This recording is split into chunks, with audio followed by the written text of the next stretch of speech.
பிள்ளை போல் காத்தாயனை பொன்வானெங்கும் நீயே விண்மீனாகின்றாயே நான் அண்ணாந்து பார்ப்பேருனை நான் கேட்கும் வரம் என் வாழ்நாள் தவம் உன்னன் பண்பில் வேறுதடி பாராமுகம் நீ காட்டும் கணம் நான் கூறாமல் சாவேனடி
ஏன் இப்போ ஃபீல் பண்ணிட்டு இருக்க? இல்ல அங்கிள், ராம் கற்பனையில என்னோட வாழ்ந்துட்டு இருக்கான். நான் நிஜத்துல இன்னொருத்தனோட குடும்பம் நடத்தணும். இப்பெல்லாம் 2 பேர் கூட குடும்பம் நடத்துறது ஃபேஷன் ஆயிடுச்சு. டிவி சீரியல்லாம் கூட அதானே காட்டுறாங்க. நான் சீரியஸா பேசிட்டு இருக்கேன். உன்னோட கற்பனையான உருவம் தான் அவன் கூட வாழ்ந்துட்டு இருக்கிறது. அவன் கூட இருக்கிறது என்னோட ஆத்மாங்கிற மாதிரி எனக்கு ஃபீல் ஆகுது. இன்னும் ஒரு 5 நாள் நீ யூஸ் போற. அவன் எப்படி போனா உனக்கு என்ன? இப்போ என்னால் அப்படி நினைக்க முடியல. அவனுக்கு நாம ட்ரீட்மெண்ட் கொடுத்தா? லதா, ராமுக்கு இப்போ இருக்கிறது ஒரு மனநல பிரச்சனை. மோட்டிவேஷனல் டெலியூஷன் வரதுக்கு ஒரு பொண்ணு மேல உள்ள காதல் மட்டுமே காரணமா இருக்க முடியாது. அதையும் தாண்டி அவன் பிரச்சனைக்கு எங்கேயோ ஒரு ஆணிவேர் இருக்கணும். அவனை பத்தி முழுசா தெரிஞ்சாதான் சரியான ட்ரீட்மெண்ட் நம்ம அவனுக்கு தர முடியும். ஆமா, அவன் சொந்த ஊர் எதுமா?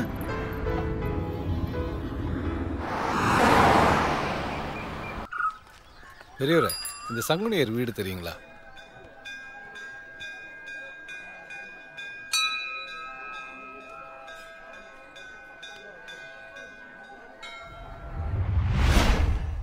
ராம தெரிஞ்சுக்கணும்னா முதல்ல அவன் அம்மா மீனாட்சியை தெரிஞ்சுக்கணும்.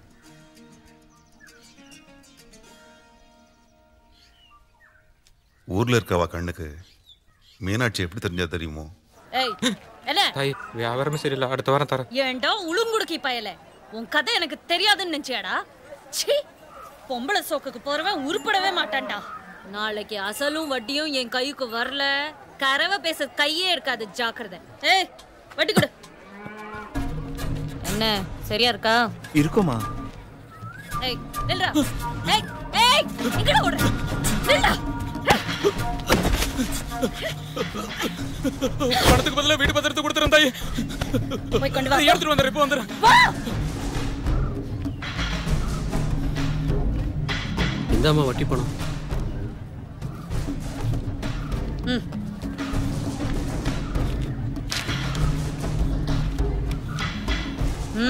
ராமுக்கு பிறக்கும் போதே கால் ஊனமாக தான் இருந்துச்சு. மீனாட்சி அவளை இடுப்பில் தூக்கி வச்சுண்டு ஒட்டுண்ணி ஆக்கிட்டா. காலப்போக்கில் ராமுன்ற பேரை எல்லாரும் மறந்துட்டு ஒட்டுண்ணினே கூப்பிட ஆரம்பிச்சுட்டா. இதெல்லாம் ஒரு பொம்பளை.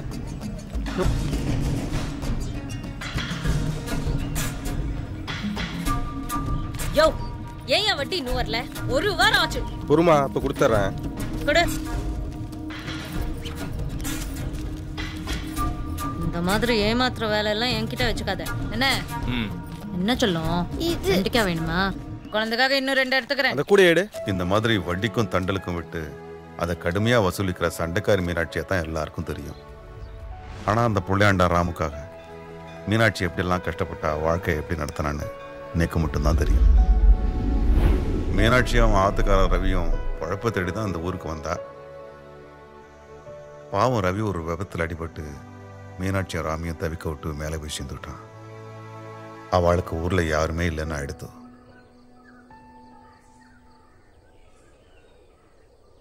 என் மூத்த பொண்ணு கல்யாணத்துக்கு உன் ஆத்துக்காரன் கொடுத்த 1 லட்சம் ரூபாய் கடன் இக்கட்டான சூழ்நிலையில் உன் ஆத்துக்காரன் தெய்வமாக வந்து காப்பாற்றினான். இது 2 மாதத்துக்கான வட்டி 4000 ரூபாய் இருக்கு. இதெல்லாம் எதுக்கு ஐயரே? உன் ஆத்துக்காரங்கிட்ட கைமாத்த தான் வாங்கினேன், வட்டிக்கு வாங்கலை. இருந்தாலும் மனசு கேட்க மாட்டேன்றது. இந்த மாதிரி ஒரு புள்ளண்டான வச்சுண்டு நீ என்ன பண்ணுவ ஏது பண்ணுவ தெரிஞ்சவன்ற முறையிலையும் பெரியவன்ற முறையிலையும் சொல்கிறேன்.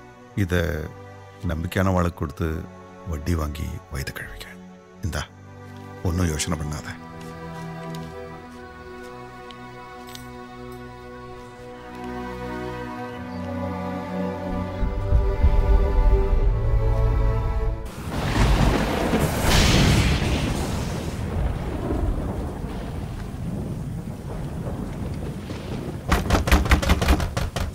யாரு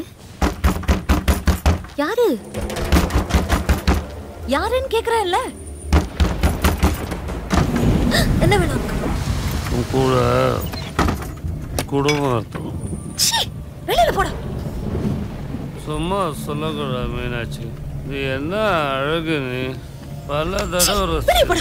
ஊர் கூட்டிட்டு சத்தம் போட்டு கூட ஒரு பையன் வர மாட்டான்.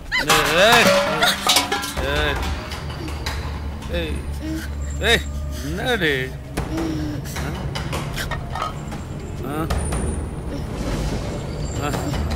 ஏண்டி இந்த புளி உனக்கு கடைசி வரைக்கும் வச்சு கஞ்சி ஊற்ற போகிறான். ஊரில் நீயும் வட்டிக்கு வர்ற, நானும் வட்டிக்கு வர்றேன். வட்டியும் ஒன்றா சேர்ந்தா என்ன மாதிரி ஒரு குட்டி பிறப்பாடு. அவன் ஊற்ற வண்டி கடைசி வரைக்கும் உனக்கு கஞ்சி. ஏய், எங்கடி போகிற? இன்னைக்கு முடிஞ்ச தெரியும் காது வந்துட்டாரா சண்டி அம்மா.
நன்றி பிள்ளையாம்மா, உனக்கு நான் கஞ்சி ஊத்த மாட்டேனாம்மா. ஐயோ இல்லம்மா, இல்ல உனக்கு ஒன்னும் ஆகலுக்குன்னா நீ ராஜா மாதிரி நடந்து வருவேமா? அது பார்க்காம உங்க ஆத்தா கண்ணு மூட மாட்டேம்மா.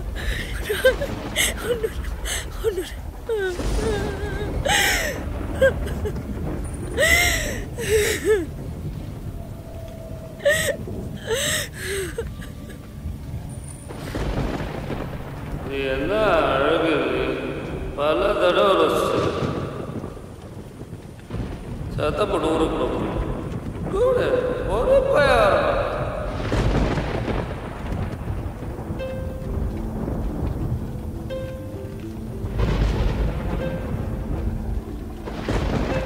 கண்கள் நீயே, காற்றும் நீயே, தூணும் நீ, துரும்பில் நீ, வண்ணம் நீயே, வாரும் நீயே, ஊடும் நீ, உயிரும் நீ, பல நாள் கனவே, ஒரு நாள் நனவே, ஏக்கங்கள் தீர்த்தாயே, இறையை பிழைத்து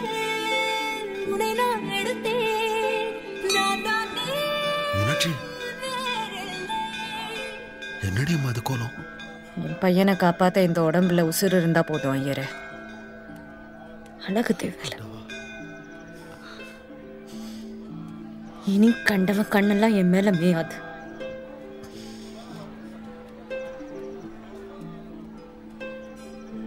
எப்படியாவது என் புள்ள காலை குணப்படுத்தணும் ஐயரே.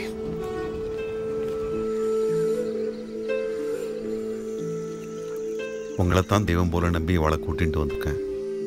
ശരിയാക്കാം. കാലിന് ബലം വരണമെങ്കിൽ 1 വർഷം വീട്ടിൽ തന്നെ ഇരുന്ന് കുഴമ്പ് തേച്ച് മരുന്ന് കഴിക്കണം. അത് കഴിഞ്ഞ് ഒരു 3 മാസം കുട്ടിയെയും കൂട്ടി ഇവിടെ വന്ന് താമസിക്കണം. ശരി. ഏതാണ്ട് ഒരു 2 ലക്ഷം രൂപയാവും. എന്താ കഴിയോ? முடியும். தான் பிள்ளையாண்ட வைத்தியத்துக்கு பணம் சேர்க்கத்தான் மீனாட்சி சந்தையில் இருக்க வாழ்க்கெல்லாம் வட்டிக்கும் தண்டலுக்கும் பணத்தை கொடுக்க ஆரம்பிச்சா. தீவிரமா வசூலிக்கவும் செஞ்சா.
நல்லா எடுத்த நாளையில இருந்து ராமு பள்ளிக்கூடம் போறான்.